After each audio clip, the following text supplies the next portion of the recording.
La reflexión que esta mañana quisiera hacer con ustedes es una reflexión de lo que he venido trabajando. Estoy involucrado en un grupo que a nivel mundial está discutiendo el futuro, ¿no? Un poco, el futuro de las manufacturas y la manera como esto va a impactarnos a todos. Entonces, lo que voy a presentarles, y creo que podrá desatar muchas dudas, es precisamente esta idea de los modelos de producción. Hay que acordarnos que hace 18 años exactamente, Michael Storper sacó su famoso libro Los mundos de la producción, ¿no? Worlds of Production, ¿no? Entonces, no es un tema nuevo, sino que es un tema que consistentemente ha estado atrás de la reflexión del desarrollo regional. Entonces, yo lo que me permito proponerles, ¿no?, es estos 4 temas, ¿no? El rediseño de lo productivo y el surgimiento de una nueva regionalización basada en los sistemas productivos, el problema de la gobernanza ante los nuevos sistemas productivos, las nuevas regiones y la prosperidad regional fundada en los nuevos modelos de producción. Si ustedes se dan cuenta, ¿no?, la discusión que hay hoy sobre los modelos de producción, está la cuestión de la deslocalización de las empresas, ¿no? Primero, ¿qué fue el famoso offshoring, ¿no? Las empresas de los países centrales se iban hacia los países en desarrollo a utilizar su famoso, la mano de obra barata, ¿no? Entonces, esto lo que motivó fue una gran discusión, y una discusión que vino a plasmarse, ¿no?, en un ámbito en el cual lo que vimos es esta movilización hacia los diferentes países. Sin embargo, y esto hay que acordarnos, ¿no?, llegaron gentes a poder como el presidente Obama, y dijo, bueno, se puede hacer innovación y diseño en el mundo sin tener plantas manufactureras propias, y puso a trabajar a varias universidades sobre esto, y le entregaron un reporte, el famoso reporte de Susan Berger, con el Making in America, ¿no? Y dijo, no. Entonces, ¿qué es lo que sucede? Hay que regresar las empresas hacia Estados Unidos. Entonces, la corriente que conocíamos era la reubicación, dijéramos, de las empresas transnacionales hacia los países en desarrollo, y ahora lo que se llama reshoring, ¿no?, van a hacer que muchas empresas vuelvan hacia los centros de producción tradicionales. Entonces, un poco la discusión que les voy a plantear va en el sentido precisamente de qué manera podemos nosotros enfocar esta visión. Si ustedes recuerdan, ¿no?, la historia, ¿qué es lo que nos ha enseñado, no? Los sistemas de producción han rediseñado el espacio urbano y regional a través de la historia. En los años 1700, la revolución industrial precisamente es el que da auge a todos los procesos de urbanización, ¿no? Es decir, es un concepto, ¿no?, que nosotros tenemos que tener presente. 2 siglos después, la producción en masa rediseñó el panorama regional. Y entonces, ¿cuál fue el concepto que básicamente estuvo atrás de las 2 grandes revoluciones que rediseñaron lo urbano, rediseñaron las regiones y rediseñaron el mundo en principio? Fue esto de las economías de aglomeración, ¿no? Es decir, las economías de aglomeración es la idea sustantiva a través de la cual nosotros concentramos en ciudades y en regiones ciertas producciones, ¿no? Y entonces de ahí viene toda la idea de desarrollo de clústeres, toda esta idea, ¿no?, de las aglomeraciones como una idea básica, ¿no? Hace algunos años, ¿no?, todavía algunos compañeros nuestros y algunos economistas japoneses sacaron el libro Economías de Aglomeración como la base de todo este proceso, ¿no? Ahora, Sin embargo, las cuestiones evolucionan y al evolucionar precisamente, ¿no? Tenemos que ver cuál es el futuro de los sistemas productivos, ¿no? ¿Hacia dónde van estos sistemas productivos en principio? Hay tecnologías de procesos y en todas estas tecnologías de procesos a lo que llevan, ¿no? Son nuevos materiales a través de la nanotecnología, nuevos procesamientos, ordenamiento atómico, medición de precisión para objetos de tipo atómico, redes, robótica para la automatización. Y después lo que viene y que es más importante tal vez es la información, tecnologías de redes para la manufactura. Entonces, aquí esto nos está cambiando la manera como nosotros percibimos, ¿no? La idea de una planta, ¿no? Tradicionalmente nosotros decíamos, bueno, pues hay que hacer plantas, ¿no? Entonces hay que hacer centros de diseño, hay que hacer todo esto. Pero esto de las economías de redes nos han venido a acabar con los conceptos que teníamos nosotros de lugar y posesión del espacio. Entonces esto se dice fácil, pero a lo que nos lleva es a una gran consideración en términos de dónde se está produciendo, cómo se está produciendo y qué segmentos de la producción en realidad nos vamos a apropiar territorialmente, ¿no? Porque anteriormente, ¿no? La fábrica estaba sentada en un lugar y entonces en esa perspectiva nosotros teníamos la certeza, ¿no?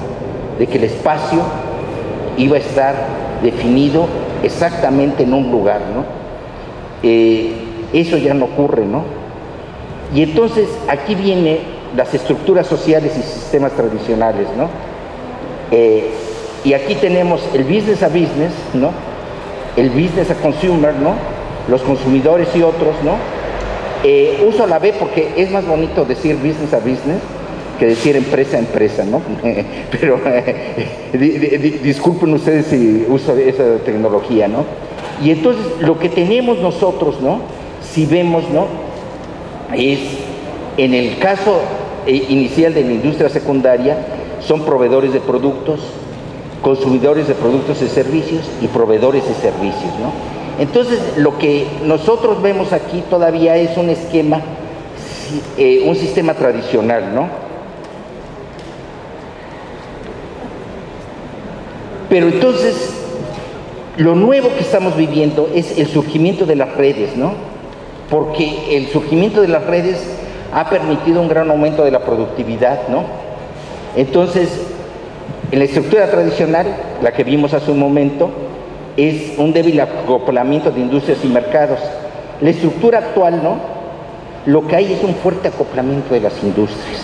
Entonces, la cuestión aquí, para todos los que nos preocupamos, sobre todo sobre las regiones, ¿no? Bueno, la estructura actual tiene un fuerte acoplamiento de las industrias y los mercados, pero que son controlados ¿por quién? Por una compañía de la información. Y entonces eso ya nos cambió todo, ¿no? En realidad no es la empresa manufacturera la que está haciendo los procesos, sino es una empresa de la información. Y hacer la empresa de la información, entonces, ¿qué? Los industrias y mercados interrelacionados, ¿no? Pero entonces son controlados por esta compañía de la información, ¿no? Y entonces aquí tenemos los servicios integrados con manufacturas, la segmentación por Big Data, la extrema alta estandarización de equivalencias digitales de las partes. Entonces, sin querer, estamos entrando a una nueva dimensión de la forma como se produce, de la forma como se genera información, y entonces esto nos lleva, ¿no?, a deslocalización y relocalización. Porque aquello que era antes necesario, a través de esta cuestión, esto de los Big Data, ¿no?, que lo dejé también en inglés porque es una sensibilidad mayor, ¿no?, lo que quiere decir esto de Big Data, ¿no? Y entonces, ¿qué es lo que permite en ese sistema de información? Conocimiento acerca de las necesidades de los mercados y de las capacidades de oferta de las industrias se materializará en una estructura global, otorgando una alta eficiencia en la manufactura. Tal vez para que veamos de qué estamos hablando, ¿no? ¿quién es quien ha aprovechado, por ejemplo, una empresa que ha aprovechado y que está muy cercana a todos ustedes, ¿no? A lo mejor alguien viene vestido con prendas de Zara, ¿no? Zara, precisamente, es una empresa, dicen, es española, es una empresa mundial en donde el proceso de los inventarios es controlado a través de un sofisticado sistema de información y en donde cada vez que ustedes entran, toman una prenda, en alguna parte del mundo se está diciendo los inventarios de este tipo de moda se están acabando.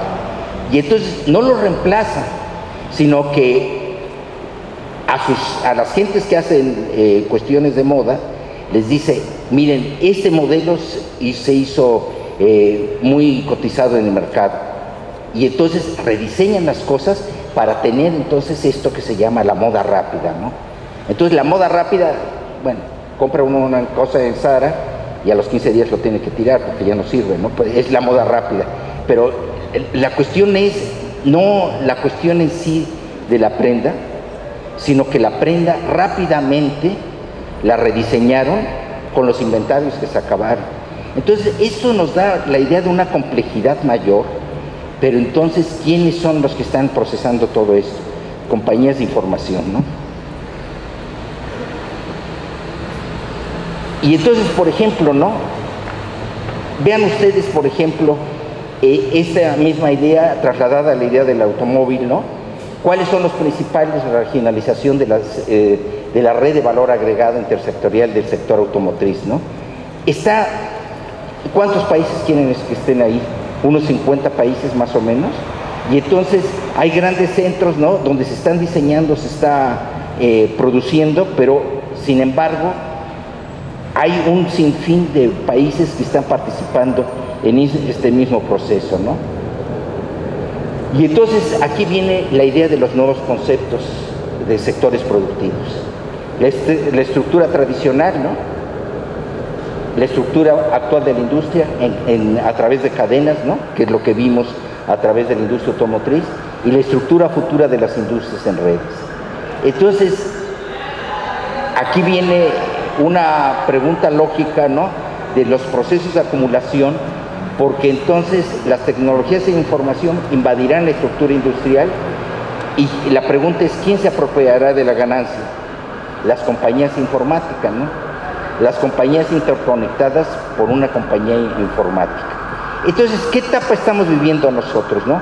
Nosotros estamos viviendo todavía la estructura actual de la industria, que son por cadenas de valor.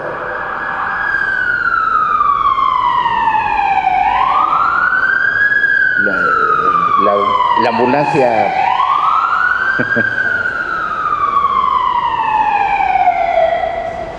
la estructura actual es una industria de cadenas, ¿no? La cadena de valor entre empresas y también entre grupos de empresas que están bien organizadas para optimizar la productividad, ¿no? Hay una interacción lineal construyendo una cadena de valor, ¿no? Entonces, hoy, dijéramos, en las universidades y en todas partes, lo que estamos estudiando todavía son las cadenas de valor.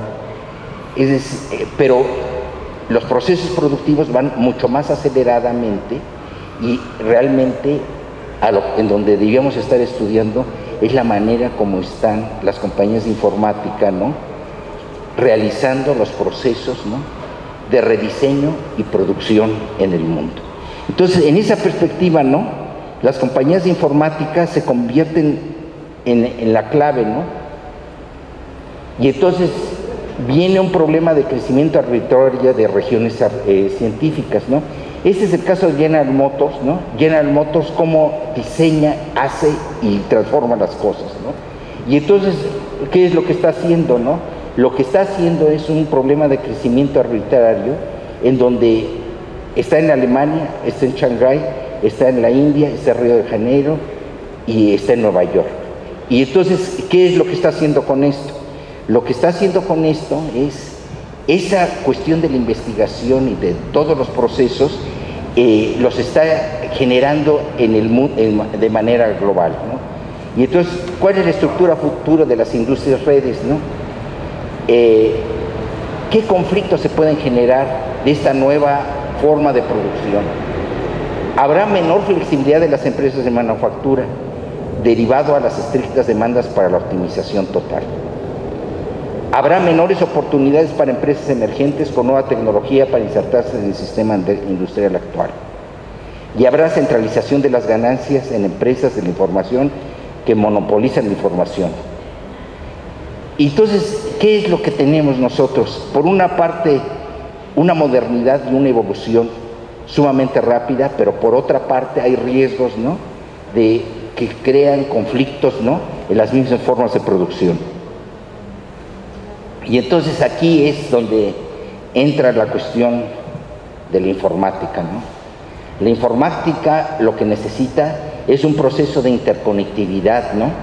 Y entonces aquí lo que está puesto, ¿no?, es precisamente la idea de, en las diferentes regiones del mundo, qué es lo que está sucediendo con la conectividad.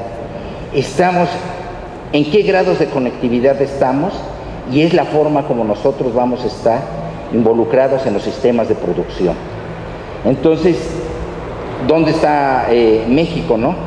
Dentro de la selección de regiones urbanas cuya conectividad excede el grado 1, acá está México y aquí está Guadalajara.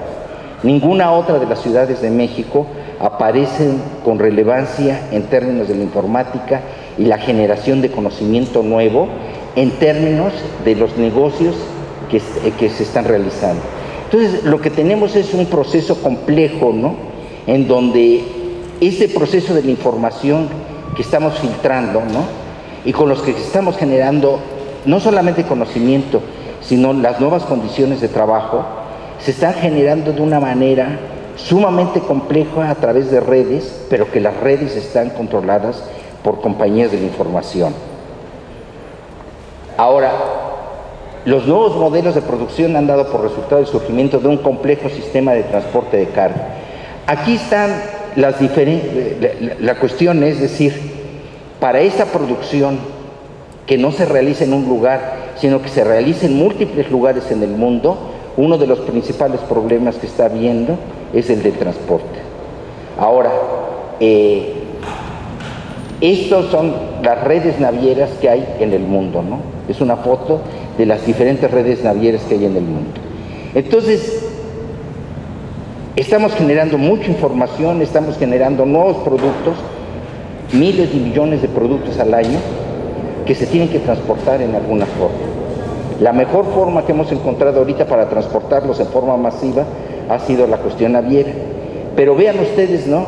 Esto se ve bonito y se ve así como fantasmagórico, pero para controlar entonces este proceso, ¿no?, es un proceso en el cual lo que nosotros tenemos es invadidos los océanos, ¿no?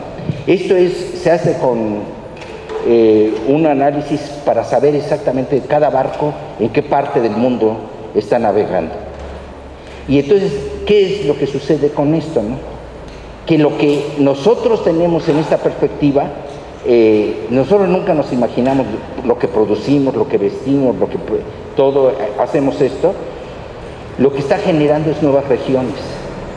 Y entonces, ¿cuáles son las regiones?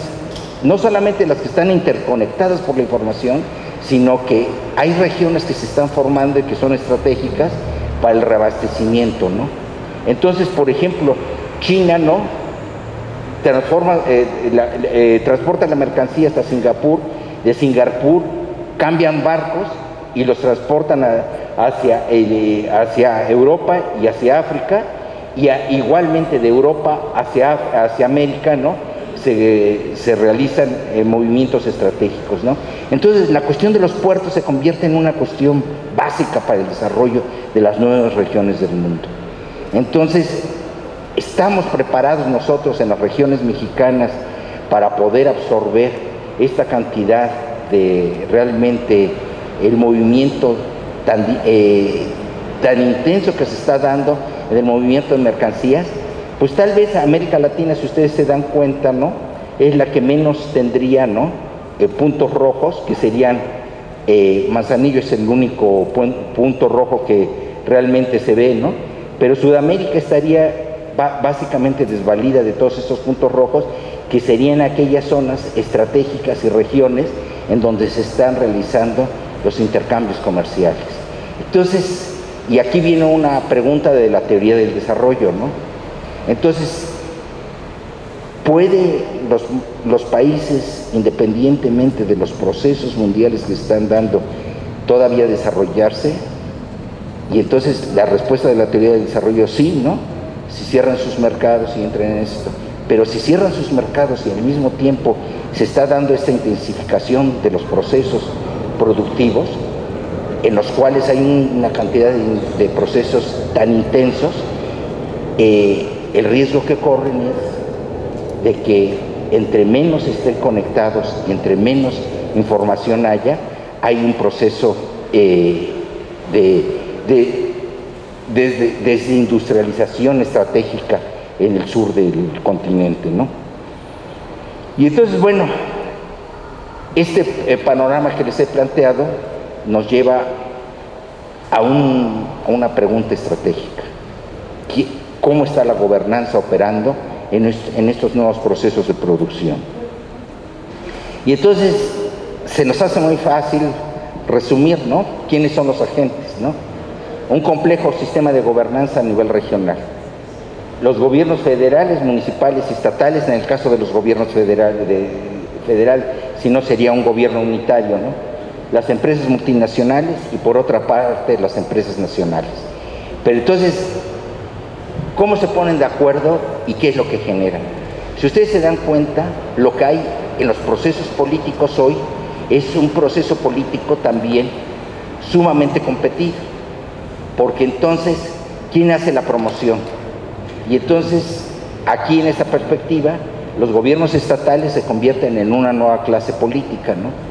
Una nueva clase política que está haciendo la propia promoción para que las empresas multinacionales y algunas nacionales realicen el proceso de desarrollo. Y entonces, el gobierno federal, ¿qué papel le toca jugar?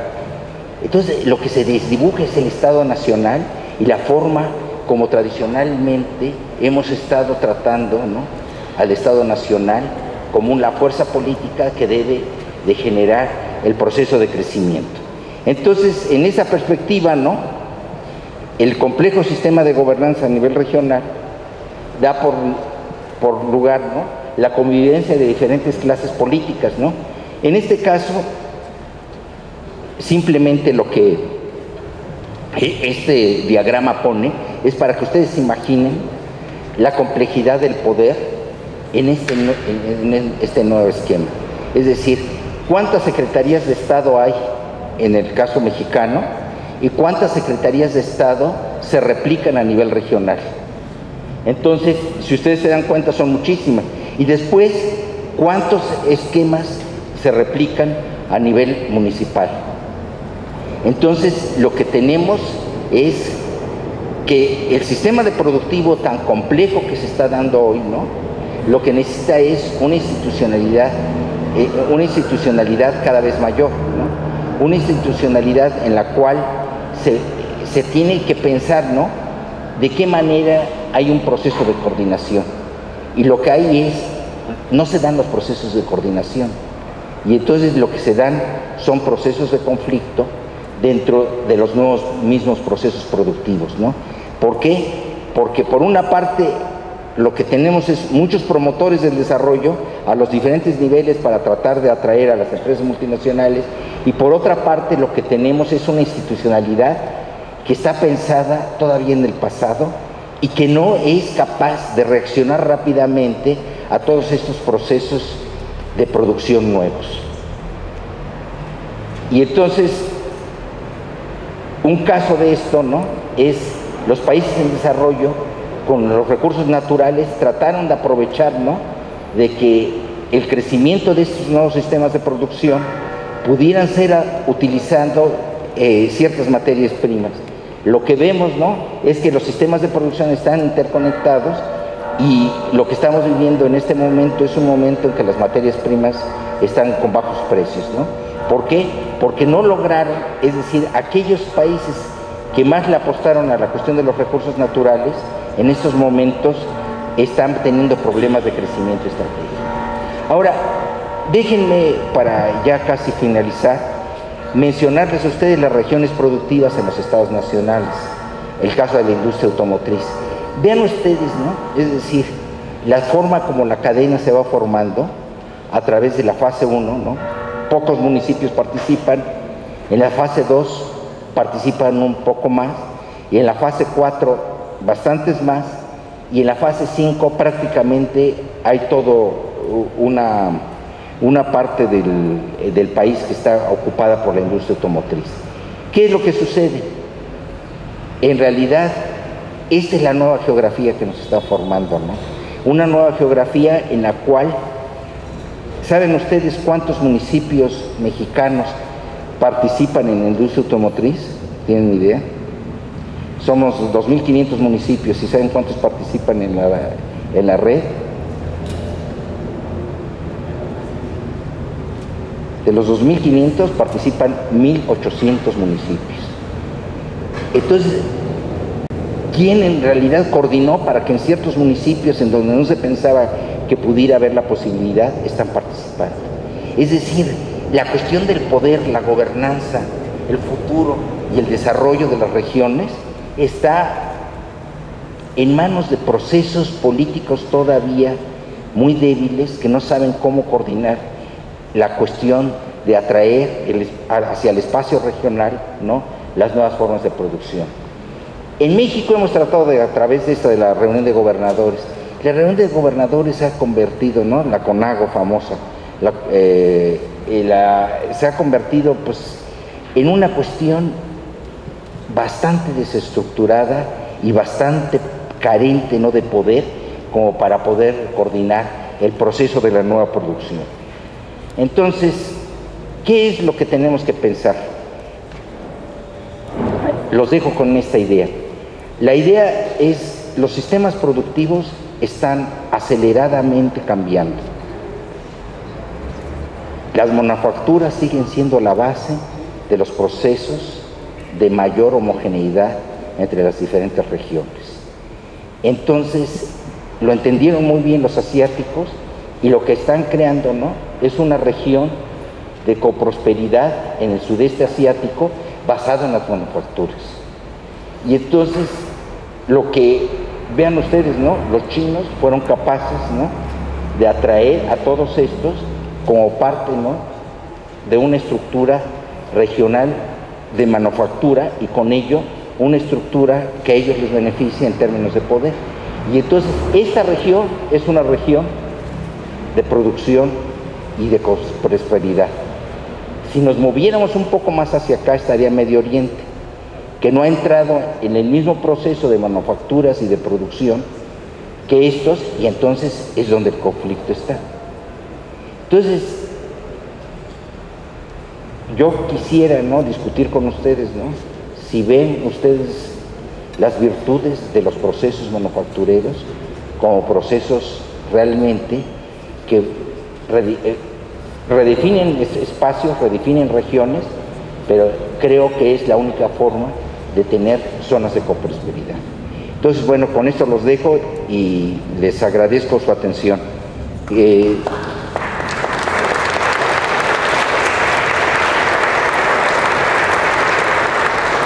Si hubiera alguna pregunta, con mucho gusto estoy a sus órdenes. No sé si ya hicieron llegar algunas preguntas a los compañeros que han estado distribuyendo los volantes, que le haríamos llegar, por favor, al doctor Clemente Ruiz. Permítanme un momento.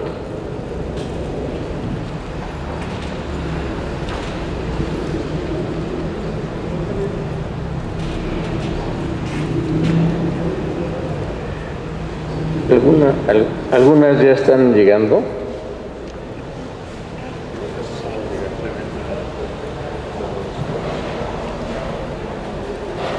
Bueno, Úrsula pregunta, ¿no?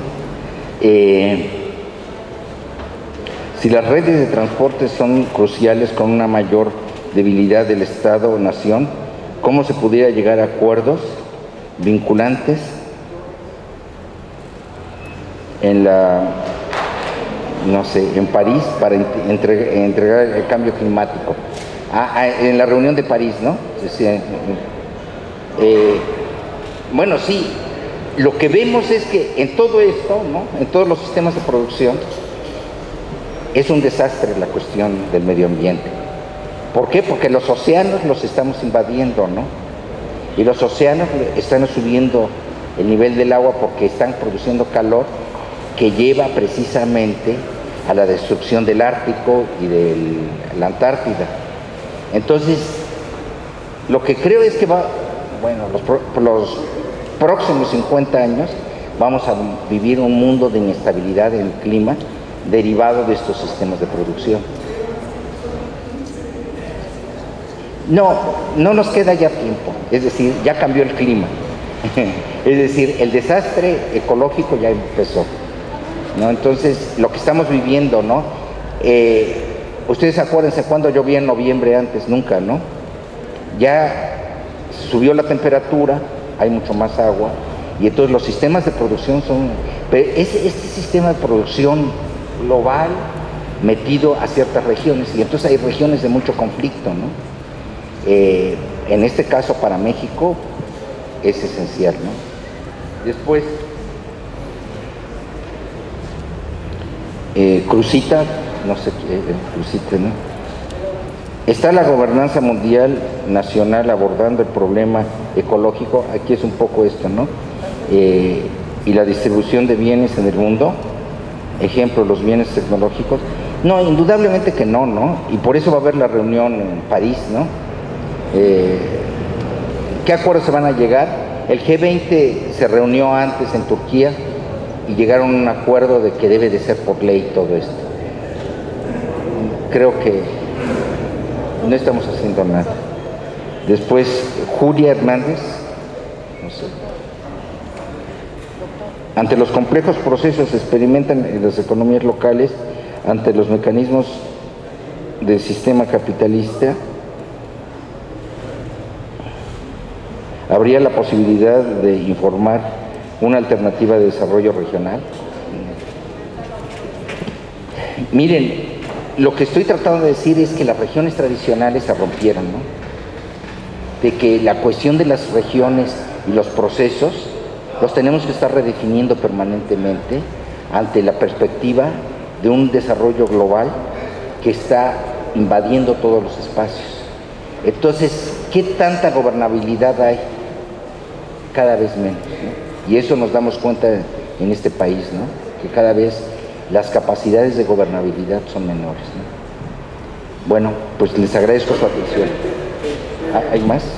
No sé si tendrás tiempo de resolver estas. ¿Te las transmito si quieres o te las leo o las...? Sí, quieres. Mira, el profesor Jorge Acevedo del Tecnológico de Oaxaca pregunta, ¿y lo ambiental? La Volkswagen tiene un gran problema, los precios del petróleo y el abandono de la energía fósil que a ese respecto. Luego viene otra de una vez, las leo las tres que son las que llegaron, de la profesora Rosa María Sánchez Nájera de la Universidad Autónoma del Estado de México. ¿Cuál es el futuro de los países que basan su desarrollo en el aprovechamiento de recursos naturales bajo este nuevo esquema de producción? Y la última, de Úrsula Castillo, también de la Universidad Autónoma del Estado de México. Bueno, hay una más que ojalá que haya tiempo. ¿Usted considera que las reformas estructurales contemplan estas nuevas tendencias? Y por último, del profesor Luis Enrique, también de la UAM de Saltillo. Dice, el TTP y Obama, ¿cómo se ve a la luz del papel de las manufacturas? Son todas las que... Sí, bueno, el problema de la gobernanza es un problema real, ¿no? No estamos preparados para... Es decir, los sistemas productivos y de comercio son más rápidos que los procesos políticos. Y como los procesos políticos van rezagados, entonces las regiones que definimos nosotros son a través de procesos políticos. Y los procesos políticos, desgraciadamente, lo que no hay es una participación de la ciudadanía que logre alcanzar, ¿no?, procesos de forma rápida y efectiva. Entonces, nos movemos todavía sobre la base de presupuestos anuales. La única posibilidad es hacer un nuevo tipo de política. Otros países lo están haciendo. Los alemanes, por ejemplo, han definido un escenario de crecimiento para el año 2050 a través de su programa Industria 4.0.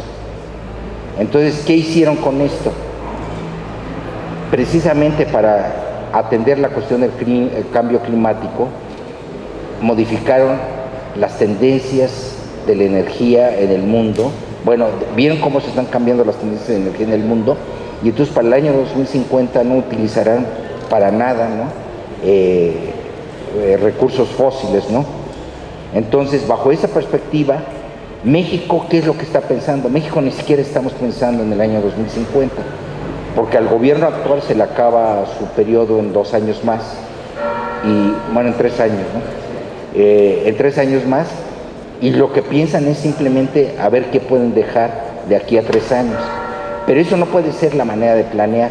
Lo que se necesita es una planeación de largo plazo que puede estar sentando bases para un desarrollo de una manera diferente. Entonces, si no tenemos esa capacidad, ¿no?, pero la capacidad para planear a largo plazo es una planeación que está ligada precisamente a procesos productivos y a procesos en los cuales las sociedades estén dispuestas a sacrificar, ¿no? Estas reformas, ¿no?, que trató de instrumentar este gobierno, son reformas a corto plazo, son reformas pequeñas que no resuelven nada, ¿no? Entonces, bueno, creo que lo que tenemos que estar analizando como 2 planos, ¿no?, es los sistemas productivos en forma generalizada, de qué manera impactan y la manera como se van a desarrollar hacia el futuro, que es un poco lo que traté de mostrarles, y la cuestión de, por otra parte, los sistemas políticos, si están dispuestos o estamos dispuestos como sociedad a participar en procesos de planeación de largo plazo. Entonces, aparentemente los mexicanos en general no estamos dispuestos a participar en una planeación de más largo plazo. No nos gusta eso. Bueno, pues entonces va a haber una desvinculación entre lo estratégico y lo político, con problemas de gobernanza muy serios, ¿no? Gracias. Agradecemos muchísimo la disertación del doctor Clemente Ruiz, esta interesantísima presentación que nos ha hecho.